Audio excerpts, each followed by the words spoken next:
ago, from my research, I'm convinced it's much more serious than that. It's more than a hallucinated network. It is a conspiracy. In 1784, a copy of this document was sent to the Illuminist Weishaupt and delegated to foment the French Revolution. I mean, the Illuminati was responsible for the French Revolution? Yes, absolutely.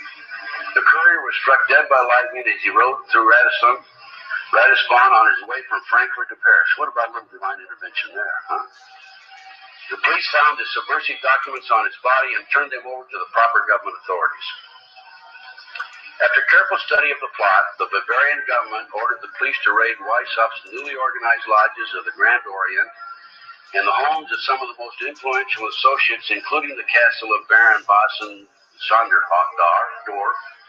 Additional evidence was thus obtained, convinced the authorities the documents were a genuine copy of a conspiracy by which the Synagogue of Satan had controlled the Illuminati at the top, planned to use wars and revolutions to bring about the establishment of one kind or another of a one-world government, the powers of which they intended to usurp as soon as it was established. In 1785, the Bavarian government outlawed the Illuminati and closed the lodges of the Grand Orient. In 1786, they published the details of the conspiracy. The new order of the world, our enterprise is now a success. He said these blind slaves say they are free and highly educated, even as they march behind, notice this word, signs. Have you ever taken time to analyze a sign or a billboard or a logo?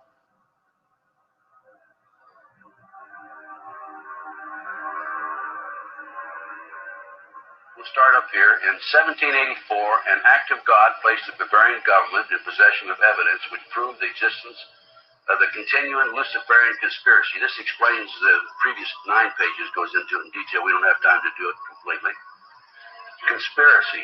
Adam Weishaupt, a Jesuit-trained professor of canon law, defected from Christianity and embraced the Luciferian ideology while teaching at Ingolstadt University. In 1770, the money lenders who had recently organized the House of Rothschild retained him to revise and modernize the age-old protocols designed to give the Synagogue of Satan ultimate world domination so they can impose the Luciferian ideology upon what remains of the human race after the final social cataclysm by use of satanic despotism.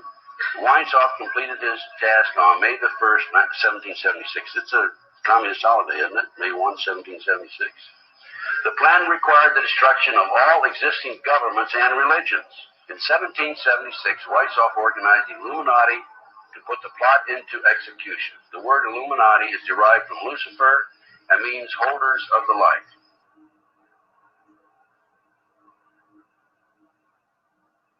Weishaupt's revised plan required his Illuminati to do the following things to help them accomplish their purpose. 1. Use monetary and sex bribery to obtain control of people already occupying positions in high places in the various levels of all governments and other fields of human endeavor. Once an influential person had fallen for the lies, deceits, and temptations of the Illuminati, they were to be held in bondage by application of political and other forms of blackmail and threats of financial ruin, public exposure, and physical harm, and even death to themselves and their loved ones. Number 12. Told those present that they must use their wealth to have candidates chosen to public office who would be obedient to their demands and would be used as pawns in the game by the men behind the scenes. The advisors will have been bred, reared, and trained from childhood to rule the affairs of the world. Number 13, control the press. Number 16, infiltrate into the secret Freemasonry to be used for their purposes. That's been documented many times. Number 17, expound the value of systematic deception, use high-sounding slogans and phrases, and advocate lavish promises to the masses, even though they cannot be kept. I will not forget the wound to our country and those who inflicted it. I will not yield. I will not rest I will not relent in waging this struggle for freedom and security for the American people. So I don't know where he is. Nor, I just don't spend that much time on it. We will not tire. We will not falter. And we will not fail.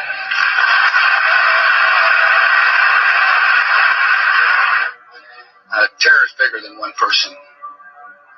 And I remember he was telling me how you're going to see soldiers looking in caves for people in Afghanistan and Pakistan and all these places.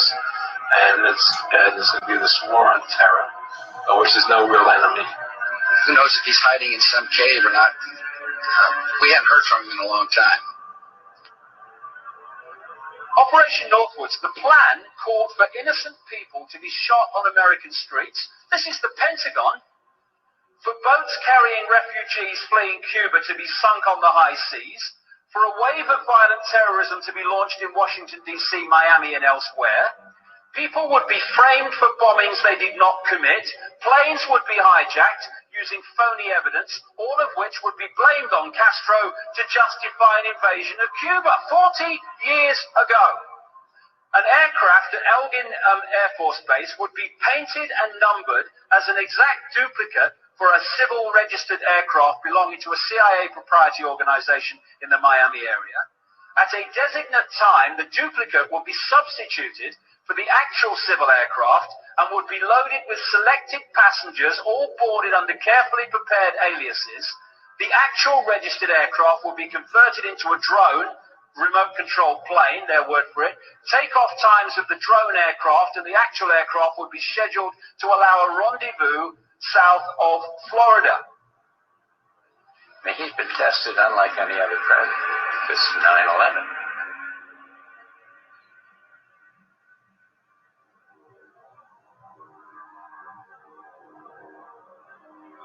We have in this past year made great progress in ending the long era of conflict and Cold War. We have before us the opportunity to forge for ourselves and for future generations a new world order, a world where the rule of law, not the law of the jungle, governs the conduct of nations. When we are successful, and we will be.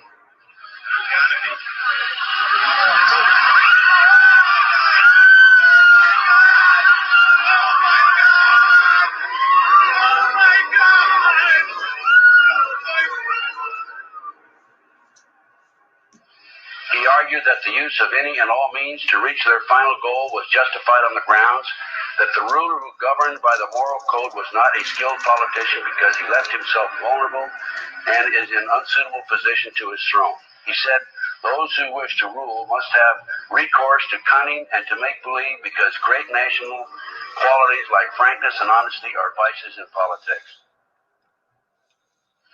Fellow citizens will meet violence with patient justice, assured of the rightness of our cause, and confident of the victories to come. And all that lies before us, may God grant us wisdom, and may He watch over the United States of America.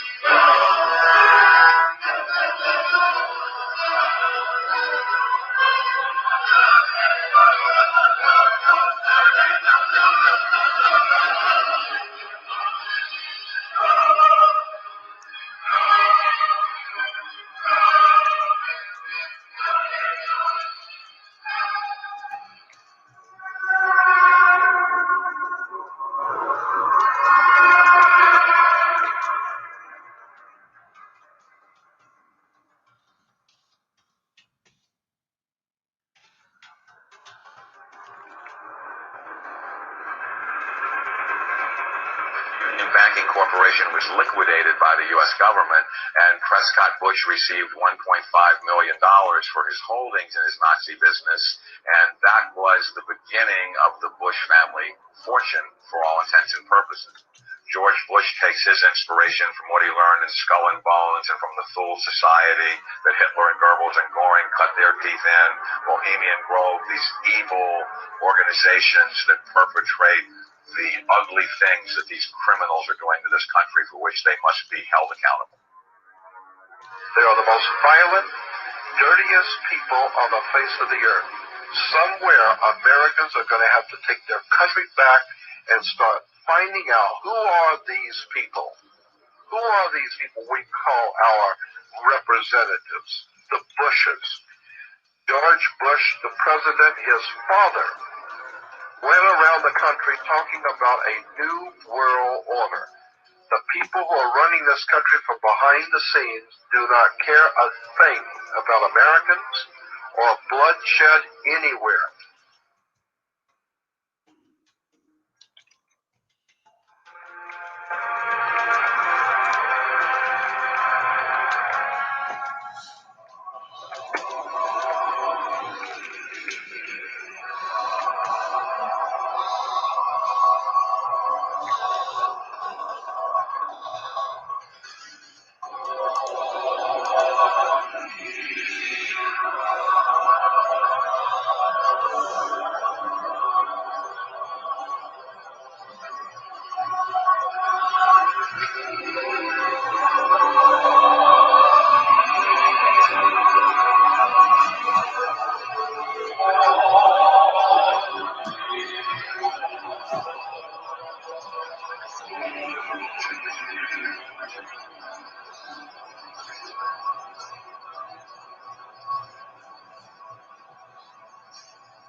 You were both in Skull and Bones, the secret society. America. The conspiracy theorists are going to go wild. Sure they are. I don't know. I haven't seen the web. Number 322. Sir, are you a member of Skull and Bones from college in Bush? That's right. Let me answer his question.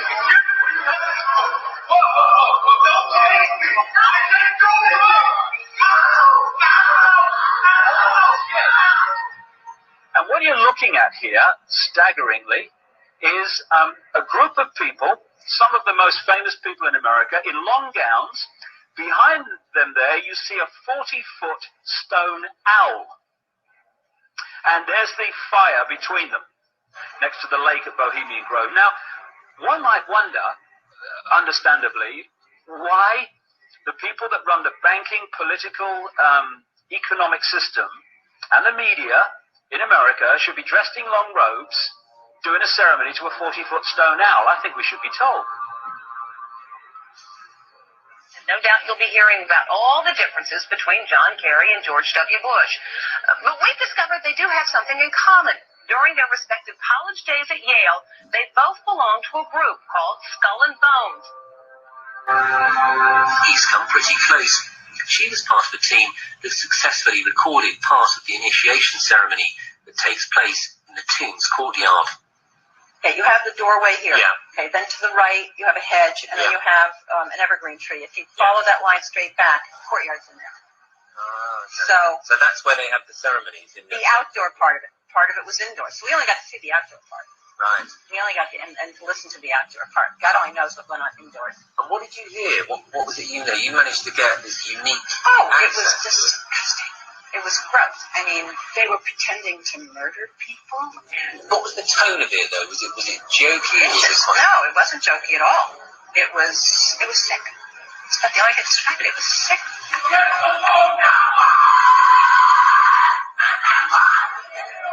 What you're hearing is the first recording ever made of the Skull and Bones initiation ceremony.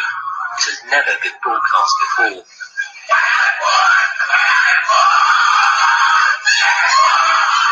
15 new members of the club are being introduced into the macabre rituals of Skull and Bones by the senior students who are about to graduate. The club has what some might see as a strange fascination with death, skulls and bones. There's the chants too, difficult to hear first of all, but including the devil equals death, death equals death.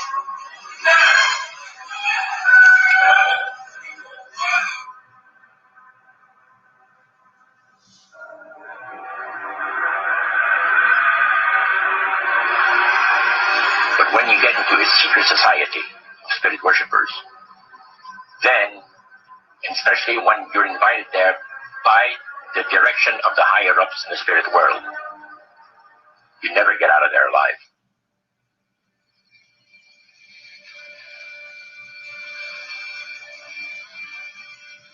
And he told us, he says, look, we worship spirits. We worship Lucifer and all his angels. They're just as beautiful as they did before they were cast out of heaven. He says there was a misunderstanding in the whole thing. He says among the inhabitants of the galaxies. And he says our master was misunderstood. And they always praise the great master, Satan, as a super intelligent being that he is. Beautiful to behold. And if he ever appears to you, you want you to look upon him because he's too bright.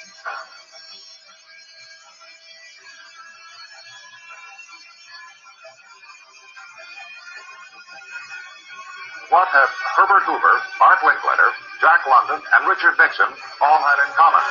Well, they've all been members of the exclusive all-male Bohemian Club in California, where every year at this time, the elite from around the country get together for 2.5 weeks of fun and games. Among its members are businessmen like Leonard Firestone and Edgar Kaiser, and political figures like Gerald Ford, Henry Kissinger, William Prince Smith, and George Shultz. President Reagan, Vice President Bush, and Defense Secretary Weinberger are members of other camps. Richard Nixon is a Bohemian, and so are high-ranking executives of such companies as Eastern Airlines, Standard Oil of Indiana, and Bank of America. Privacy is one of the Grove's most cherished virtues. Members may not photograph, record, speak, or write about activities at the retreat. While many public officials are Grove members, the press is a distinctly unwelcome guest. We're from ABC News. Well, get back to... Can we talk to somebody in the... Get back to... You see, for over 120-plus years in Northern California, in Sonoma County, on a 2,700-acre secluded redwood grove, leaders from around the world, prime ministers, chancellors, presidents, governors, again, the heads of industry, banking, academia, the media, Hollywood, traveled there to engage in bizarre, ancient Canaanite, Luciferian, Babylon mystery religion ceremonies. We were inside 4 hours. That's only one day out of the 2 weeks that they meet there for the admitted Summer Fire Festival of the Bohemian Club.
I spit upon under fire.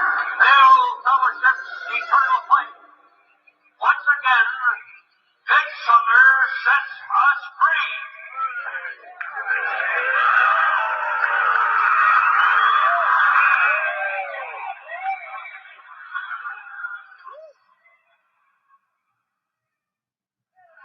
The Bohemian Club.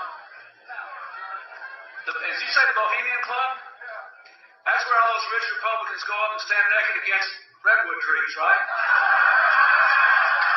I've never been to the Bohemian Club, but you ought to go. It'd be good for you. Get some fresh air.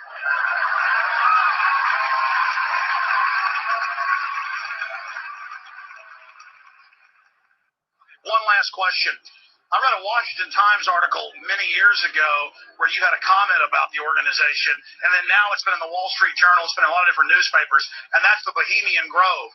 And back in, 1996, when you joined as a Clinton advisor, the Republicans were criticizing you, oh, what about Bohemian Grove? And then you countered them by saying, hey, I don't run around in the woods naked. What did that mean? Here is the before-mentioned Washington Times article where he said, I didn't run around naked like they do. I don't know what quote you're referring to. I'm not aware of any quote like that. Listen, I am a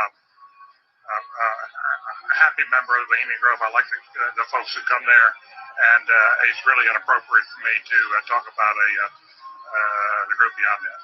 Thank you. Have you been there for the ceremony with the cremation of care? Frankly, I don't think that's something I need to talk to you about. Really? That's right. Well, I'm Alex Jones, and I snuck in there in 2000. I'm the guy that blew it wide open and got the video. It's been on national TV. Well, I disrespect you for that.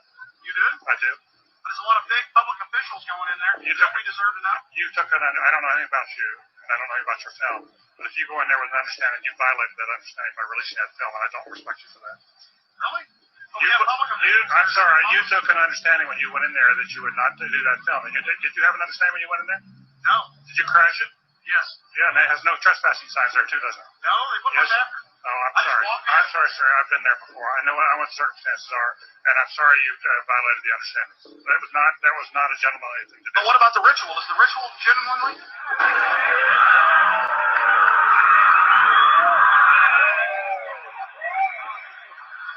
Sir, everything. I don't owe you this comment. This is what's called ambush journalism, and I disrespect you for that as well. So thank you and goodbye. Let's leave your damn business.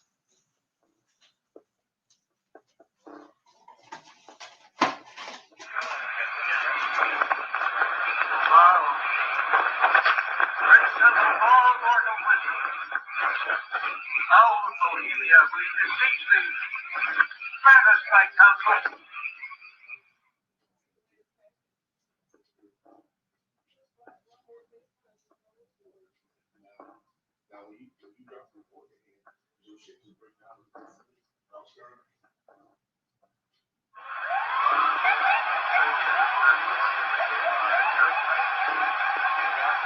Oh my God! Oh my God! Oh my God! Oh my God! Oh my God! I told you!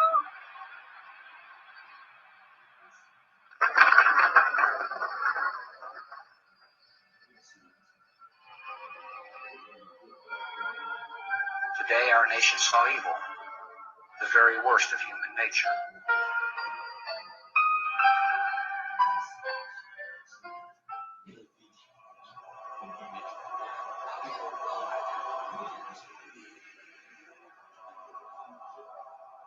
They had exactly the same agenda, and that was for bringing in this New World Order.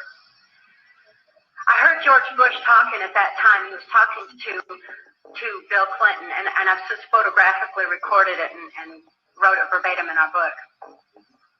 That when the American people became disillusioned with Republicans leading them into the New World Order, that Bill Clinton, as a Democrat, was going to be put into the office of president. This was decided in 1984. Actually, I'd heard about it even prior to that.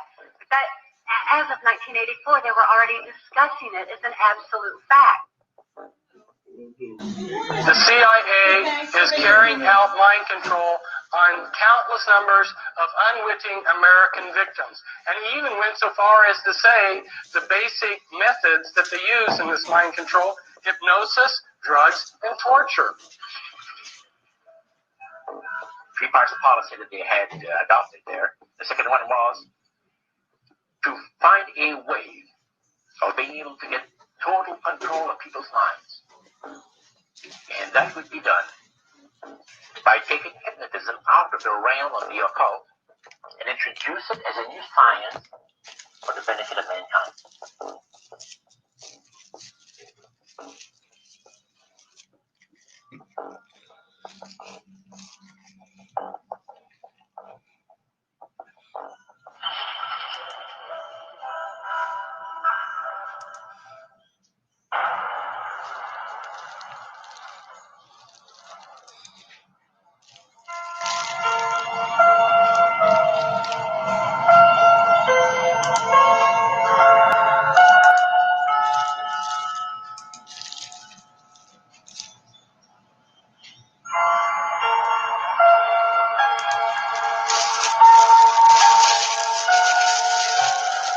Reflecting a policy of genocide either against the Tibetan people themselves or against their culture.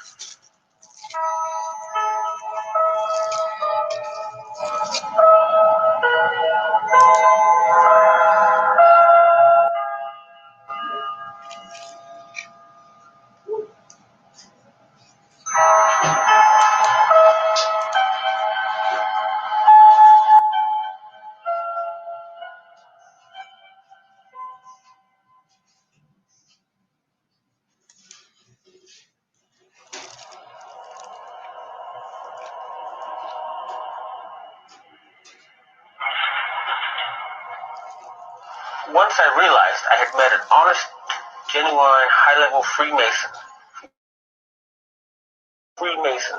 above the 33rd degree, and that these people were God. There was no God, they were God.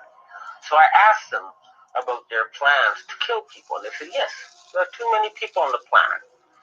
We need to get rid of several billion. And war doesn't seem to work, so we're going to use disease and starvation.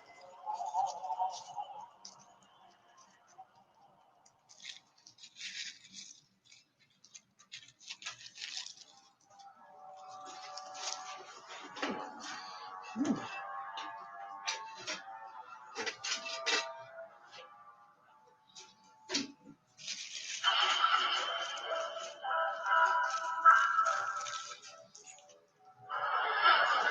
knew what was happening, and he attempted to warn us when he left office. He told us, quite bluntly and in no uncertain terms, to beware of the military-industrial complex. And who is the military-industrial complex? It is the members of the Council on Foreign Relations, and since the inception of the Trilateral Commission as well.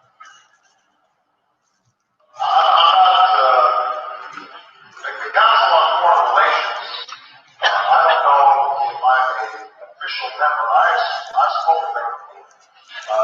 Basically, it's just a forum where a bunch of people talk about foreign policy.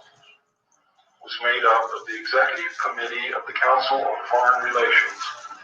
Now, it is extremely significant that you understand that the first 6 members from the government, along with President Eisenhower, were also members and longtime members of the Council on Foreign Relations.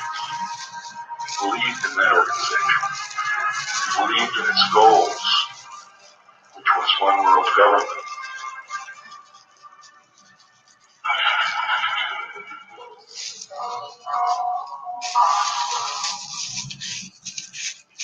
Number 15, create industrial depression and financial panic, unemployment, hunger, shortage of food. Use this to control the masses or the mobs, and use the mobs to wipe out all those who dare to stand in the way. Well, I'll tell you right now, every expert I talk to is talking about food shortage. And it's coming, I'm convinced. What were they? Because I'd never seen anything like that. And his statement was that if he told me, I would be one of few people in Madison, Georgia that knew about him. And he says they're They were stacked. He told me 15 high.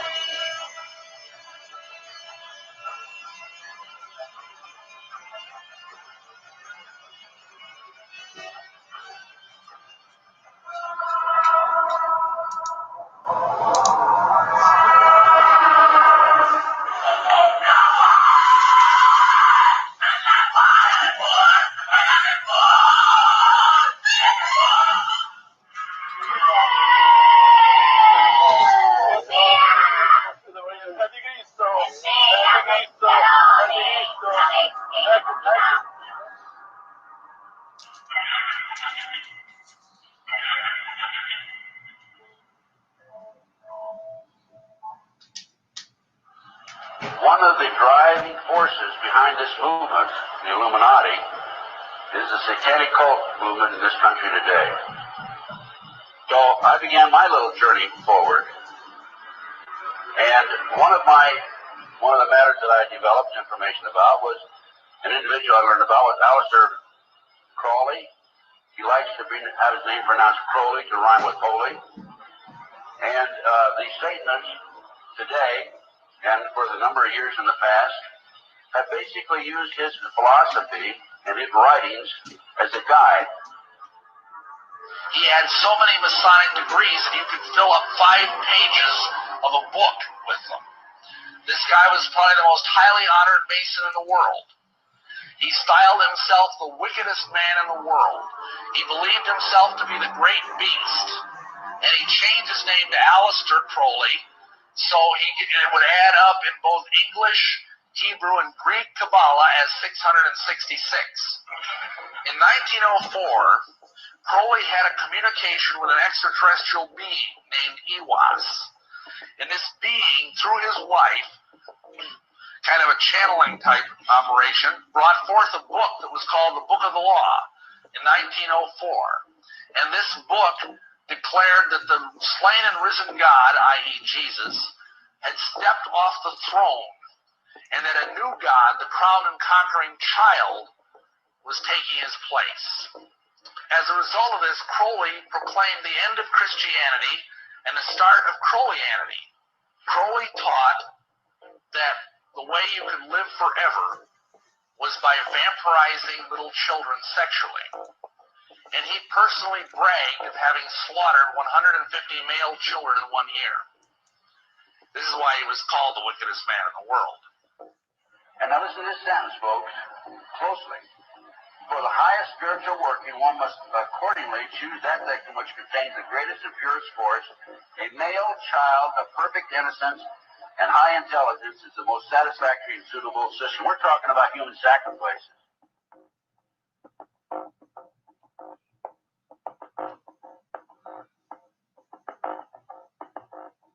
And they'd also drug them up, and they'd take a sacrificial knife and they'd start from the chest and move all the way down to your abdomen.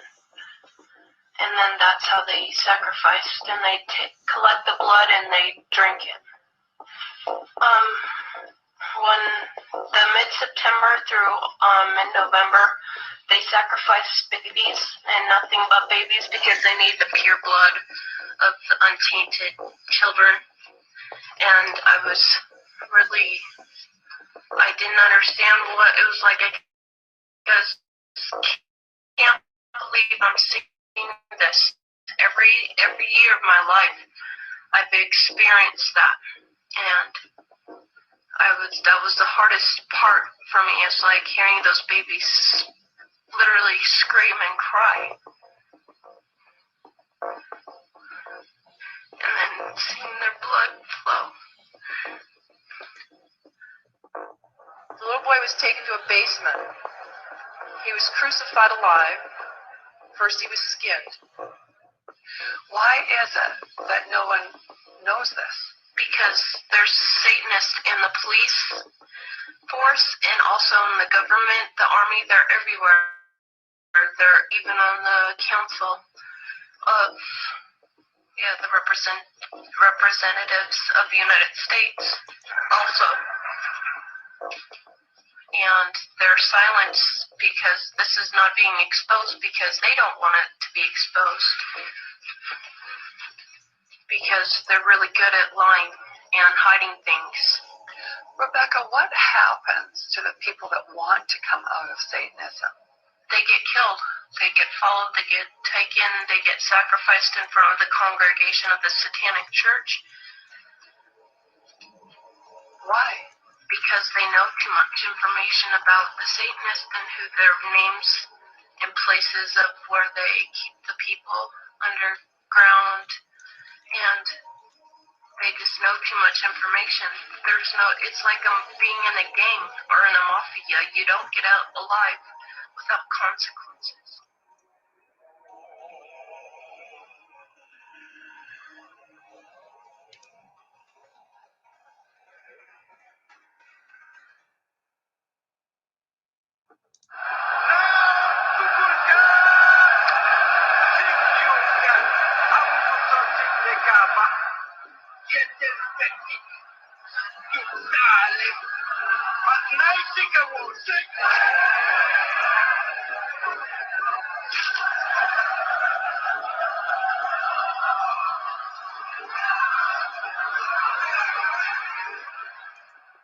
They gain control of the world by bankrupting their own businesses. The Illuminati owns most, I would say 99 9/10 of the stores that you walk into and shop and the gas stations you go to. And they are going to destroy them on purpose. And the idea of taking over is to bankrupt the whole world where nothing is of any value and the currency does not exist anywhere, and then come back and solve all the problems.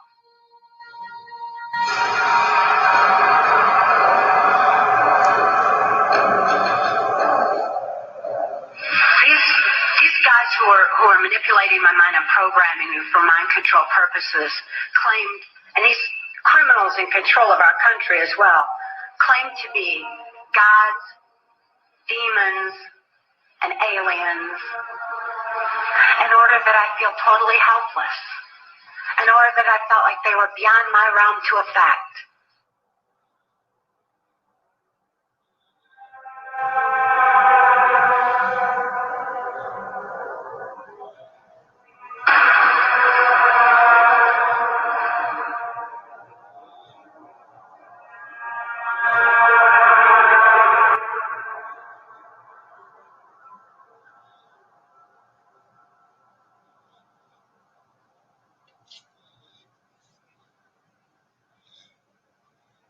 Why do they keep the aliens in a Faraday-shielded environment? Because they have a tendency to disappear right through walls. And if you can prevent the transmission of electromagnetic energy, you can stop them from doing it. Yeah, the medium said, we have a very special surprise tonight for you people. A spirit will manifest itself openly here in a few minutes. And right through the wall. The lights weren't terribly bright, but they were like living room lights. A couple of floor lamps, maybe some of these. And that translucent being seemed to come right out of the wall. How did you feel right at that moment? It's almost like my heart stopped a little bit. Very weird feeling. So it was a lady in a beautiful evening gown, swirling. And she said to Mary, my dear sister, you are so wonderful to ask for me.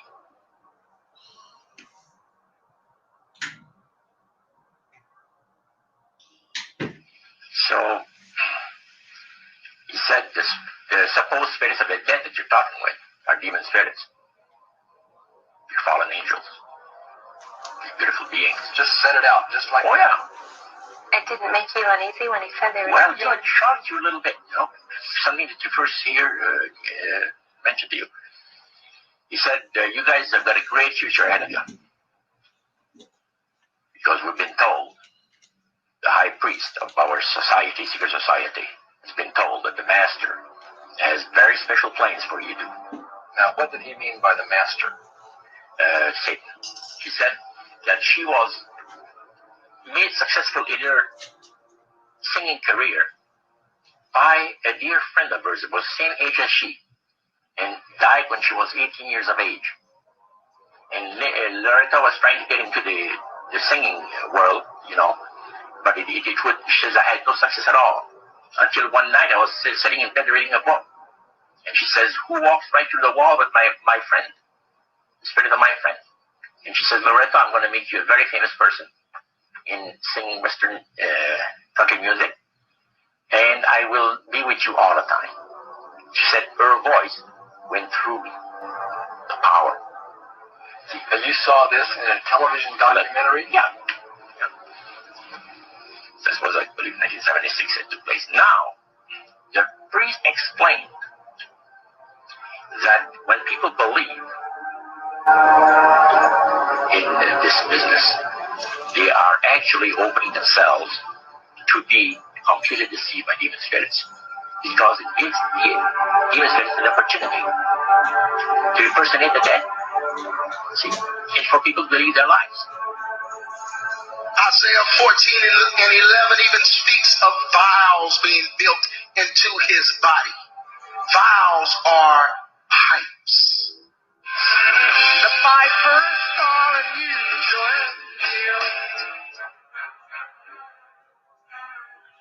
The Illuminati doesn't produce rock music to entertain you. They don't produce rock music to make money. They don't need that money. They own everything anyway. They do it to put demonic influence in your life.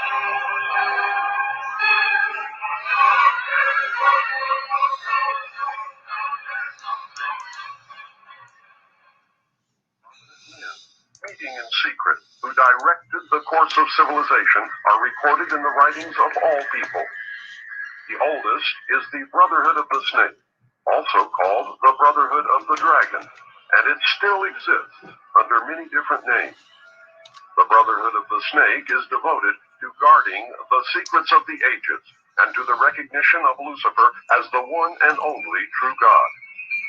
If you do not believe in God, Lucifer, or Satan, that there are great masses of people who do, and their beliefs and actions based upon those beliefs will affect me. The important fact to remember is that the leaders of both the right and the left are a small, hard core of men who have been and still are Illuminists or members of the Brotherhood. They may have been or may be members of the Christian or Jewish religion, but that is only to further their own ends.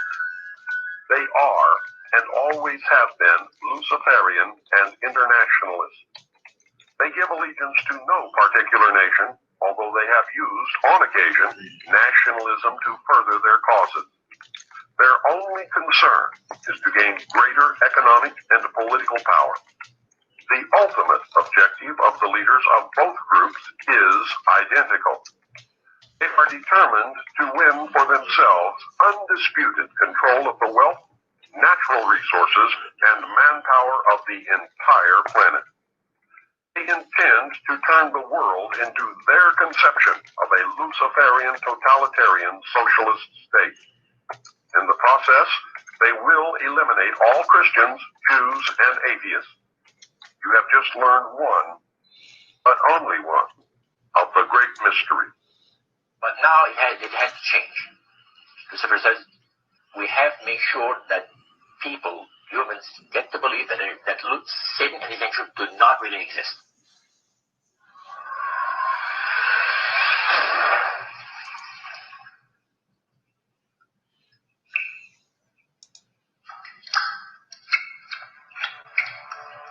That's what they're trying to do.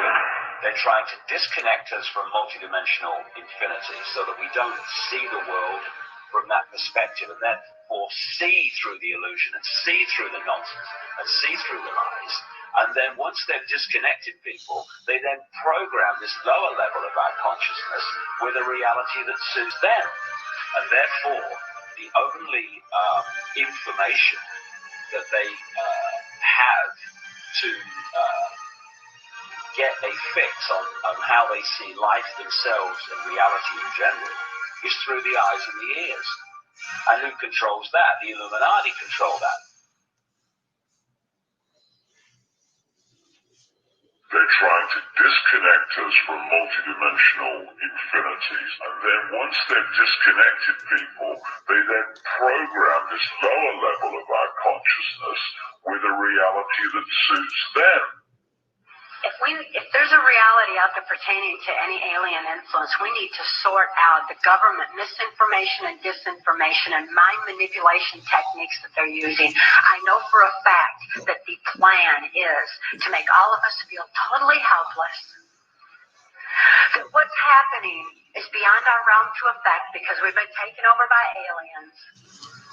That our Independence Day is dawning. So beware of that. Understand that those criminals have been keeping information and technology from us under the blanket of national security. They are 25 years ahead of us at least. They're way ahead. So when they say, it's aliens, and they show us some incredible technology, don't fall into the trap of feeling totally helpless, that this is beyond our realm to affect. Superstition begins where knowledge leaves off. And they have been keeping knowledge from us for a long time. People have all kinds of belief systems. And I'm sure each and every one of you has various and different belief systems as well. I'm not saying that there's no such thing as aliens. That would be foolish of me to even say anything like that at all. But what I am saying is that it was my experience that these were people claiming to be aliens. Some people in this world who are about to destroy the sovereignty of nations, take away our Bill of Rights. The UFO thing is integrally tied into this in some way. I'm not exactly sure how, but if extraterrestrials are real, then they're controlling everything, believe me. If they're not real, they're being used as a threat from without to scare people into coming into this one world global unity of humanity in order to face that external threat. In the process, we'll lose. The ordinary man will lose. You need to understand, disinformation is deliberate deceit to hide other things. And so there's so much of that. And some of it is surprisingly well-sponsored disinformation. I'm going to sum up this talk and mention an overview of the alien agenda. The alien agenda is really decimate the planet to take the remaining human subjects as slaves, and the aliens would use this planet for their own means. My question I'd like to ask is this. If the aliens have a 1,200 IQ, can speak all these languages, and are so powerful, what prevents them from just taking over? Well, it's a good question. We are an alien species to them, and our germs have a tendency to kill them.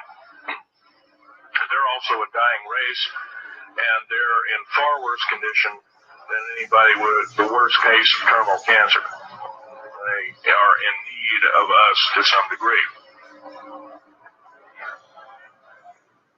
And some of it is sponsored disinformation. So I think my question is to Clifford Stone. You said that you had seen aliens on a craft that had crashed. I wonder if you could describe what they looked like. I could,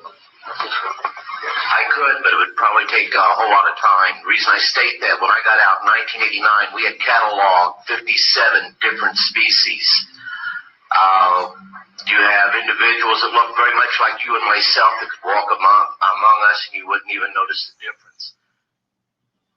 The situation is that you have various types of what we normally call grays. We didn't call them grays in the military, but you had at least 3 types of the grays.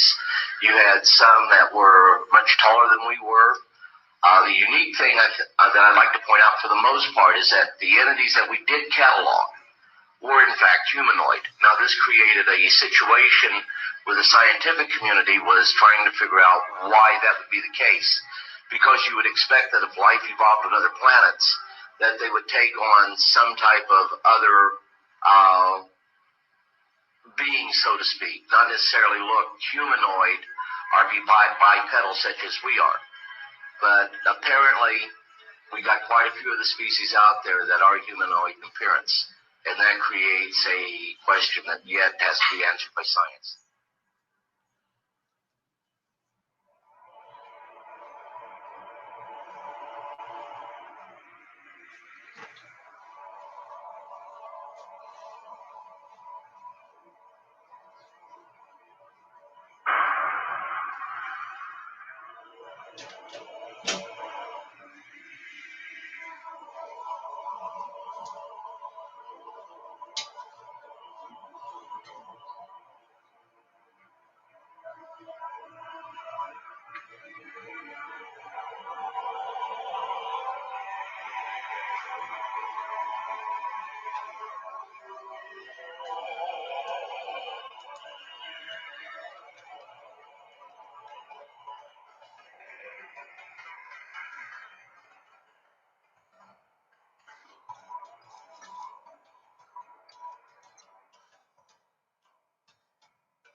Does that explain some of the visual glances of these things?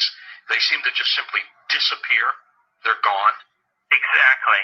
I mean, they're appearing out of nowhere and then disappearing right in front of people. And that's why scientists who have no axes to grind, they just say that it doesn't make that much sense. And also, if they're just trying to observe us, to take account of what we're doing on Earth, I mean, after a while, after so many months or years or centuries, it kind of gets old. They either would take us over or they've already discovered all the information they need to know about Earthlings. And so they're just going to take us over or make first contact and just sort of do what they need to do next. To endlessly observe us, it doesn't make any sense. It's something where, and also see if we have all these sightings, as you know much better than I do. Where are they landing? We don't see them getting out to get anything to drink or to eat. We don't see them. They've never tried to make contact with any large amount of people in a major city. And so this doesn't. And also all the endless medical procedures that the people who have claimed to have been abducted. Why the endless medical procedures? I mean, if we're talking about such an advanced race of alien beings, they don't need to do that over and over and over again. Interesting perspective. Let's talk about some of the facts out there of evidence that may support your conclusion that the UFOs are spiritual phenomena, not physical, like so many other people also believe. What can we pinpoint again? Well, again, it's something where you cannot have a material or a physical being penetrating the ground, penetrating the water, appearing in front of people, then disappearing instantly, and then also changing colors, sometimes only when they're accelerating, with every color in the spectrum has been reported. Many UFOs coming and making one UFO breaking apart and then going into multiple UFOs. It doesn't make sense. And then not only just that, but to get into the fact of how far they're traveling, and the speed that they would have to travel, and just the other problems with cosmic dust and traveling at the speed of light, and then running into those bits of cosmic dust, the explosions that would be created, the amount of energy that would be consumed, and traveling from these distances. Just all those kinds of things really scream out that you're dealing with a spiritual phenomenon, not a material or physical phenomenon. There does seem to be a deception here, because I've always wondered, my gosh, if they're that benevolent, if they're that understanding of humankind, make yourself available. That's why some of these other scientists have said that they seem to be trying to set people up to deceive them as if they are aliens, but the facts just say that they can't be that there's something else. It doesn't make any sense, and there's something else, a psychological deception that's going on here. And many of these scientists say, I don't know what it is, but we've concluded that it's got to be that. It's got to be something bigger is going on here than just them trying to show people that, yes, here's a UFO that you're seeing now, we are aliens, that there's got to be something else going on here, on top of the fact that the characteristics of them show that they just cannot be some material or physical craft. Do you think humans are involved in the deception? Voice here, off the back. I think there have been deliberate hoaxes that have been perpetrated. And, it's an interesting statement. I mean, there are many that can be quoted. But Gordon Creighton, who I know you know of him, probably, who died in 2003, he made this statement in the British journal Flying Saucer Review. He said, quote, there seems to be no evidence yet that any of these craft or beings originate from outer space.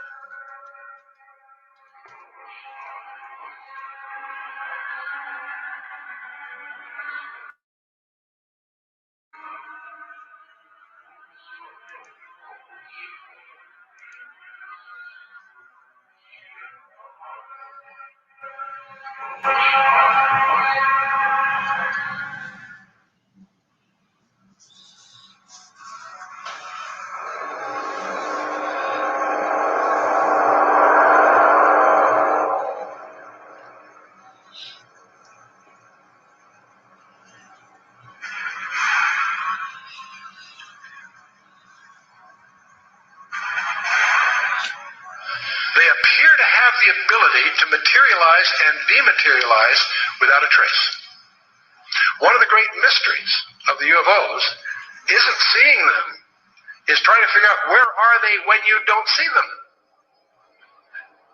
Some people say, well, they're from another galaxy. Most physicists will debunk that for lots of reasons. They seem to pose that way, but for lots of, if there are that many coming from another galaxy, you think you'd sense the traffic. We'll come to that with some more reasonable explanations, and you're going to discover the two top researchers in the last century, really, is Jacques Vallée, France, and J. Allen Hynek, the American. Now, J. Allen Hynek was head of astronomy at Cornell, and he set out to debunk this nonsense about UFOs, and he became one of the most ardent, competent, balanced researchers in the trade. J. Allen Hynek, he died a few years ago. Both of these respected researchers came to the conclusion that they're not intergalactic for lots of physics. There are a lot of physics rebuttals to that conjecture. They both argued that these things are demonic. Their term. They've written many, many books. You can check them out. These are not religious people. They're not people with any kind of personal agenda.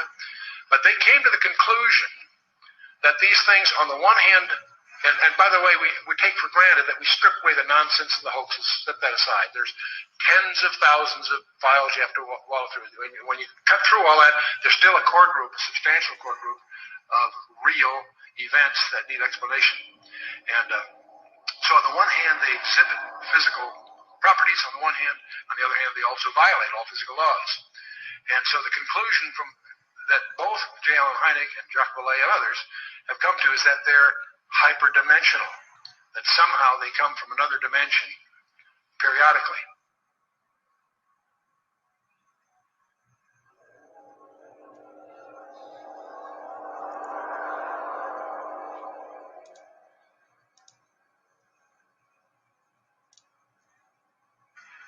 But both of them came to the conclusion that these creatures are hyperdimensional.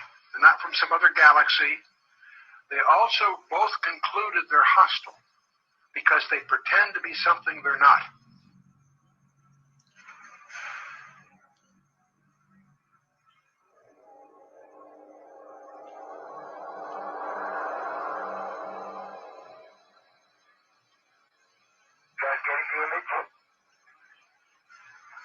Franklin, we see a long line, a couple of star-like things, and a lot of things swimming in the foreground. Can you describe what you're seeing? Well, the long line is a feather, and there's a little bit of debris that kind of flies with us, and it's illuminated by the sun at such a low angle. There's a lot of straight line, and it's getting washed out quickly, but Claude is trying to do a good job here adjusting the cameras. It wasn't until a few years ago that I really started to get into researching all this information, looking at, going through thousands of pages of information about UFOs that just confirmed, what I had already believed about this phenomenon. That I believe the evidence clearly points that they are, in fact, demons. And, there are others, Brother Michael, who are now beginning to believe that as well. So you're not out there all by yourself anymore. So these demons would make them then spiritual phenomenon. I would take it, right? Yeah, I think when you look at it, there's certain characteristics that everyone will agree has been seen and demonstrated also by these UFOs, such as they penetrate the ground, they penetrate water, they disappear in front of people, they appear right in front of people. One person will see a UFO and the person next to them will not see the UFO. They change colors, sometimes only one accelerating. They change shape, they change size. Many people have made the comment that they seem like they're alive almost. And so these are all characteristics of something that's not a physical or material being or construction. It's got to be something that's a spiritual phenomenon with those kinds of characteristics.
Somewhere between 1% and 3%, various polls agree, somewhere between 1% and 3% of Americans claim that they have had an abduction experience.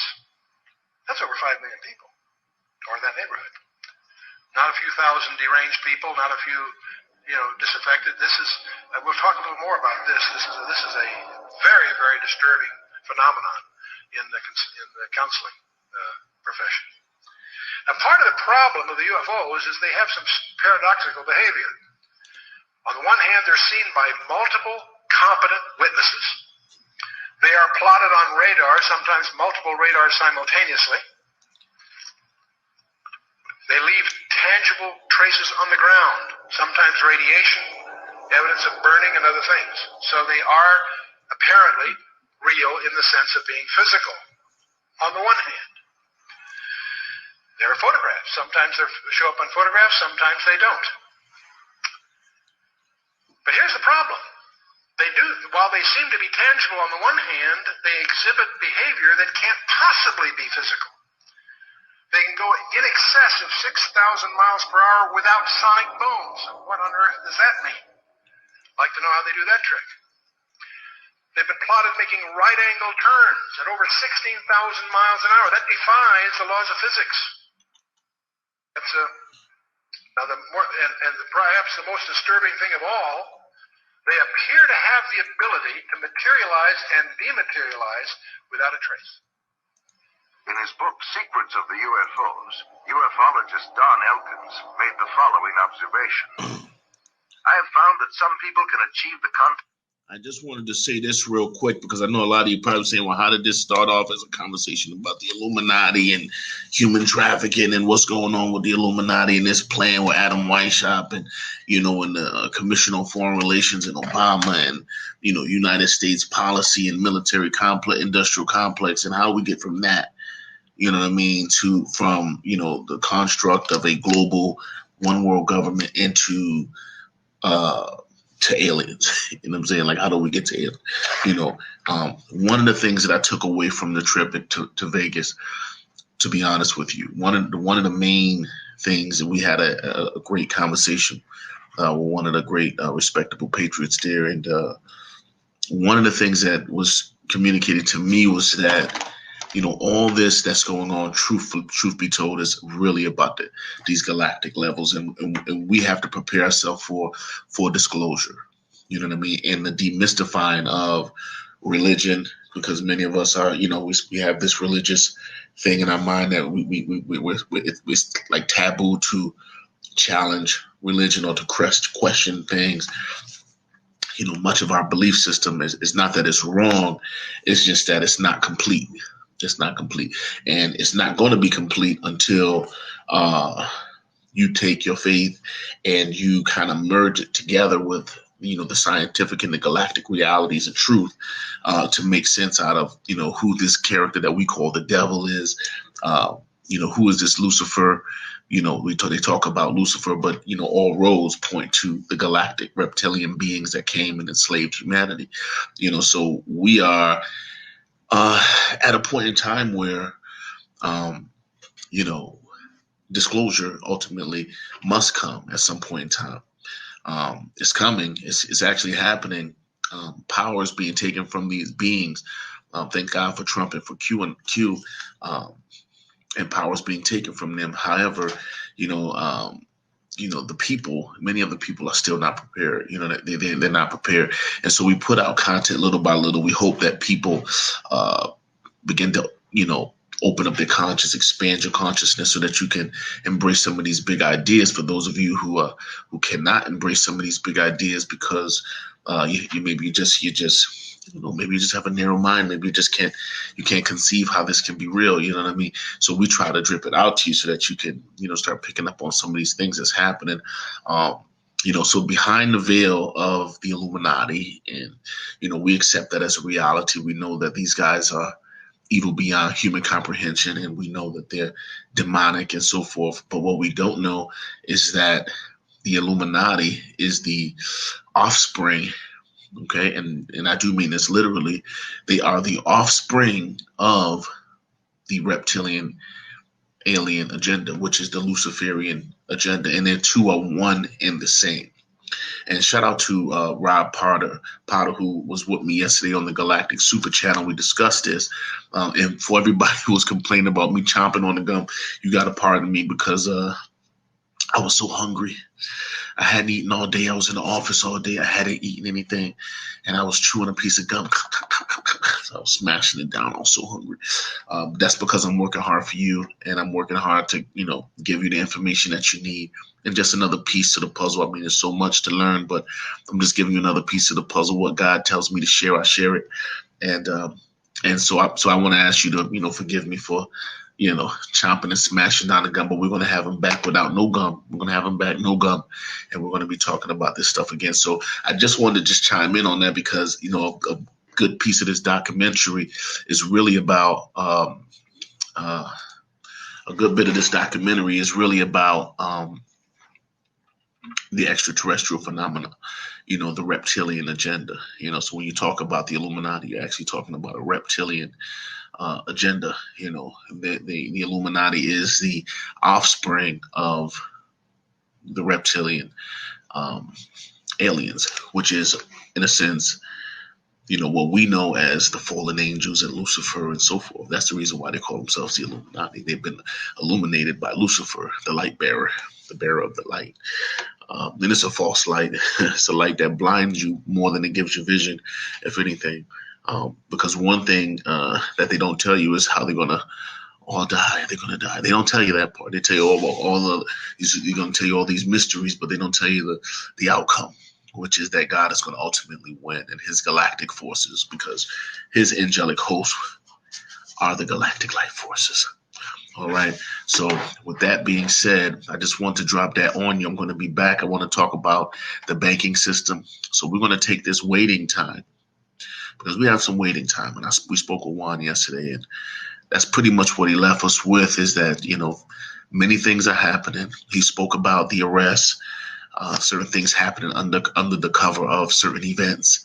I really believe he was alluding to the inauguration. In my opinion, he said something about the new year, which was right after January, so forth. So I believe much of it has already been done, but he was very clear that everything has to be perfect, absolutely perfect, and that the plan has been going on for a long time. And so we're in a waiting time. So during this waiting time, we're going to educate ourselves. And so one of the things I want to do is we're going to go take a trip back down the rabbit hole. We're going to take a look at the Illuminati, the alien agenda, Agenda 21, Bilderberg Group, CFR. We're going to learn about all that stuff, the Trilateral Commission. We're going to go all the way back into the banking cartels and the Nazi Germany and the Bushes and everything else, and the Federal Reserve. We're going to get down there. We're going to talk about it just in case. When I say, I'm just really just quoting the president, they're going to die, they're all going to die. It's because you got to understand how evil they are. You got to pray for them, Pryme.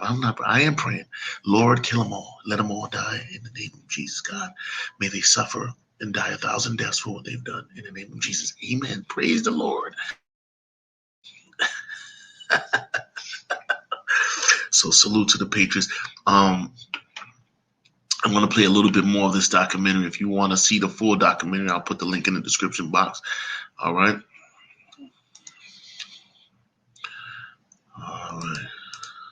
Effect phenomenon simply by being hypnotized. And the same general message permeates over 90% of the millions of words received by thousands of people around the world. No one knows what hypnosis is. No one knows what goes on in the mind. It's an altered state of consciousness, like yogis and witch doctors have been practicing. It loses the normal connection between your spirit and your brain. And of course, if the hypnotist can't control you, make all kinds of suggestions, make you think things are happening that are not happening, make you think you have powers that you don't, experiences that you haven't, even implant memories. Other beings, if there are other minds out there, they could also do the same thing.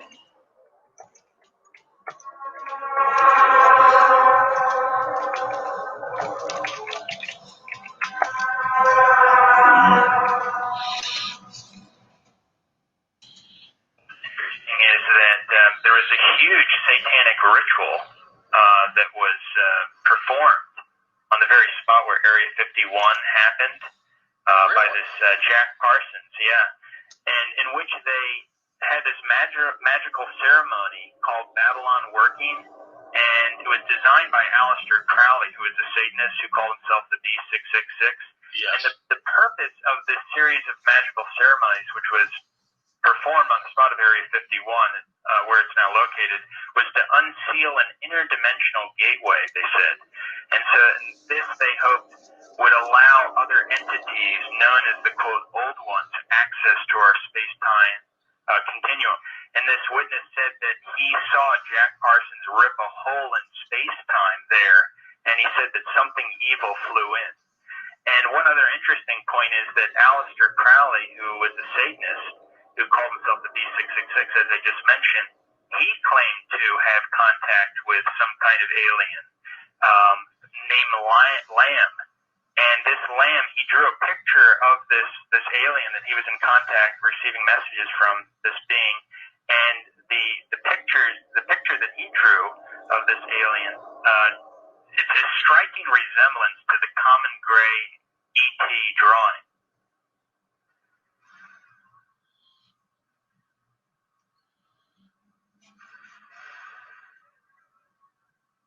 And obviously they have the secret base there where advanced aircraft is being tested. And so it's not one or the other, it's actually both. And what's interesting is this fellow Jack Parsons, who was the main person involved in the satanic ritual, he was involved in creating some of the most advanced technological stuff that we have right now in rocket propulsion systems. He was even involved with a lot of the stuff that NASA does. They even named a crater on the moon. It's called the Parsons Crater. It was named after Jack Parsons. Right. So you see all the connections here. You know, I've long believed that if there is satanic activity on this planet, and I believe there is, if they are in constant communication with these demons, or even if they conjure them up, Brother Michael, is it possible they do with their rituals and things like that?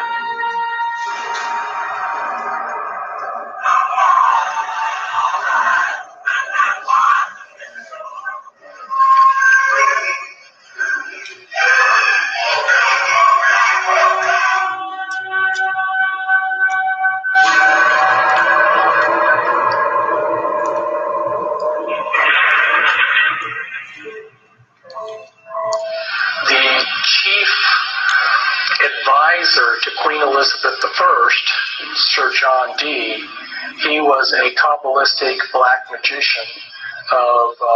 He had gone to the continent and learned from the top Jewish Kabbalists black magic, and he was the chief advisor in the British Empire.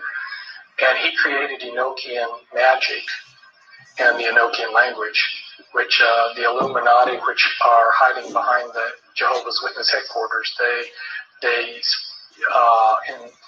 use Enochian rituals. Sir John Dee conjured up demons or angels, okay, with his black magic. The beings that he conjured up, there were pictures drawn of them, and they look identical to what we call gray aliens. Okay, I tell you something. And then I visit with debriefing people that came out of high levels of the Illuminati, and these different types of aliens are participating in Illuminati rituals.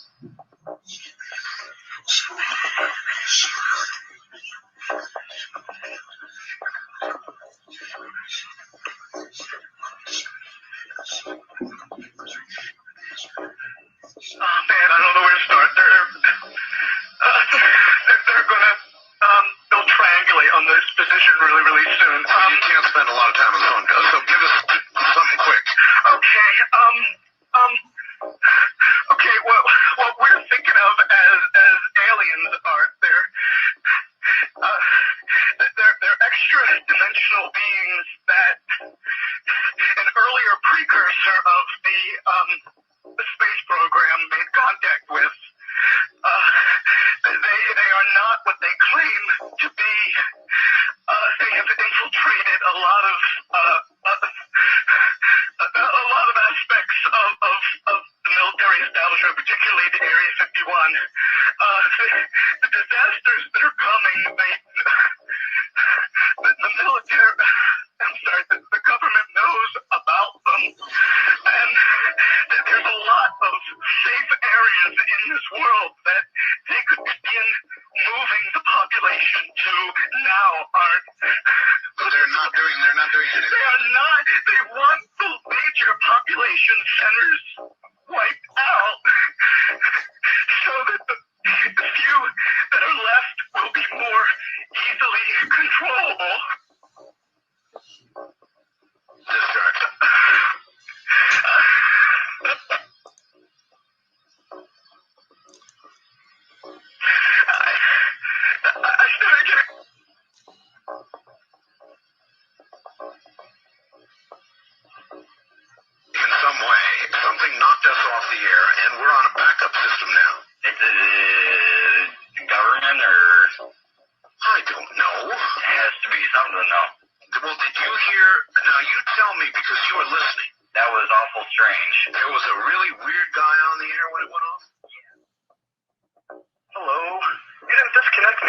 did you?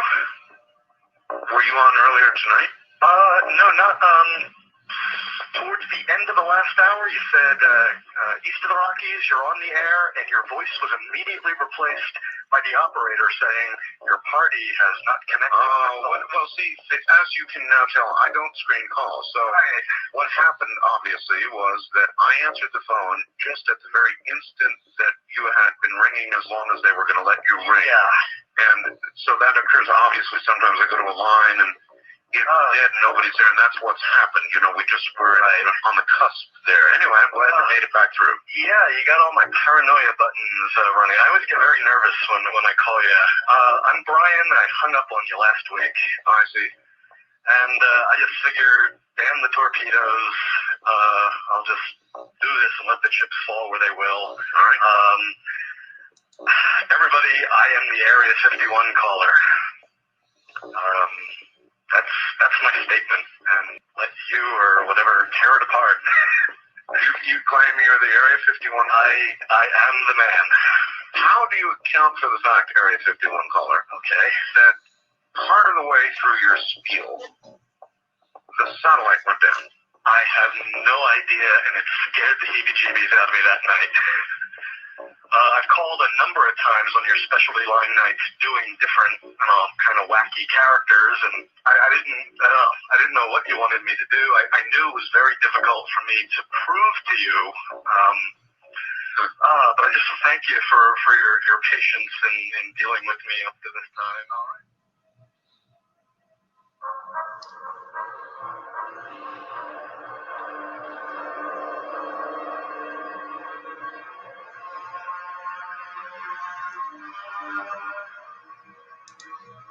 Perhaps we need some outside universal threat. I occasionally think how quickly our differences worldwide would vanish if we were facing an alien threat from outside this world. And yet, I ask you, is not an alien force already? They want the major population centers wiped out so that the few that are left will be more easily controllable. Discharge.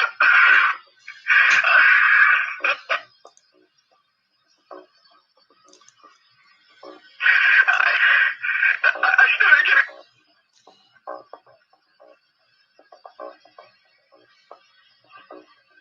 In some way, something knocked us off the air, and we're on a backup system now. Is it government or... I don't know. It has to be something, though. Well, did you hear... Now, you tell me because you were listening. That was awful strange. There was a really weird guy on the air when it went off? Hello? You didn't disconnect me before, did you? Were you on earlier tonight? No, not, towards the end of the last hour, you said, east of the Rockies, you're on the air, and your voice was immediately replaced by the operator saying your party has not connected. Oh, well, see, as you can now tell, I don't screen calls, so what happened, obviously, was that I answered the phone just at the very instant that you had been ringing as long as they were going to let you ring. Yeah. And so that occurs, obviously, sometimes I go to a line and it's dead, nobody's there, and that's what's happened. You know, we just were on the cusp there. Anyway, I'm glad you made it back through. Yeah, you got all my paranoia buttons running. I always get very nervous when I call you. I'm Brian. I hung up on you last week. Oh, I see. And I just figured, damn the torpedoes. I'll just do this and let the chips fall where they will. All right. Everybody, I am the Area 51 caller. That's my statement, and let you or whatever tear it apart. You claim you're the Area 51? I am the man. How do you account for the fact, Area 51 caller, okay, that part of the way through your spiel, the satellite went down? I have no idea, and it scared the heebie-jeebies out of me that night. I've called a number of times on your specialty line nights doing different, kind of wacky characters, and I didn't know what you wanted me to do. I knew it was very difficult for me to prove to you, But I just thank you for your patience in dealing with me up to this time. All right.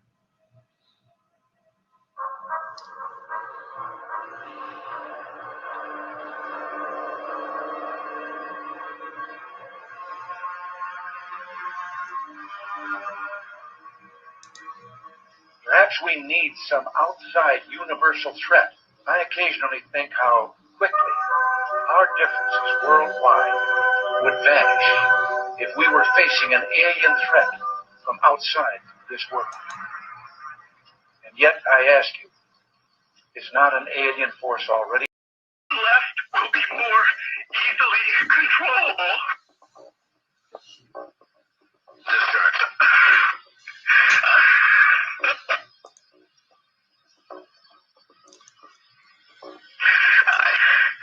I started getting...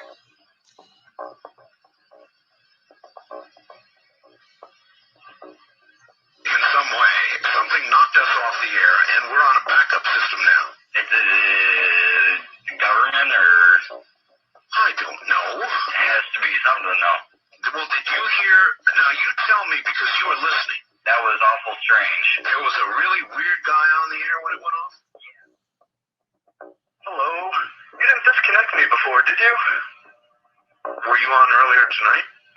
No, not, towards the end of the last hour, you said, east of the Rockies, you're on the air, and your voice was immediately replaced by the operator saying your party has not connected. Oh, well, see, as you can now tell, I don't screen calls, so what happened, obviously, was that I answered the phone just at the very instant that you had been ringing as long as they were going to let you ring. Yeah. And so that occurs, obviously, sometimes I go to a line and it's dead and nobody's there, and that's what's happened. You know, we just were on the cusp there. Anyway, I'm glad you made it back through. Yeah, you got all my paranoia buttons running. I always get very nervous when I call you. I'm Brian. I hung up on you last week. Oh, I see. And I just figured, damn the torpedoes. I'll just do this and let the chips fall where they will. All right. Everybody, I am the Area 51 caller. That's my statement, and let you or whatever tear it apart. You claim you're the Area 51? I am the man. How do you account for the fact, Area 51 caller, okay, that part of the way through your spiel, the satellite went down?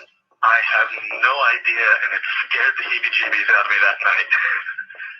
I've called a number of times on your specialty line nights doing different kind of wacky characters, and I didn't know what you wanted me to do. I knew it was very difficult for me to prove to you, but I just thank you for your patience in dealing with me up to this time. All right.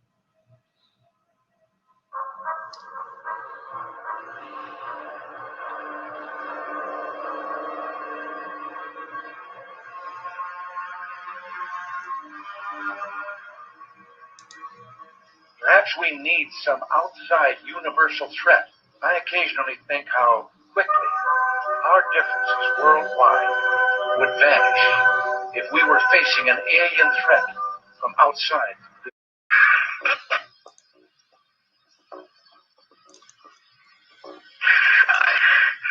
I started getting...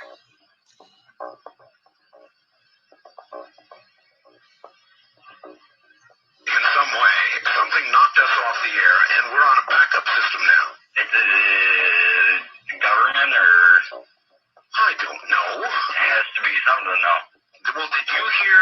Now, you tell me because you were listening. That was awful strange. There was a really weird guy on the air when it went off? Hello? You didn't disconnect me before, did you?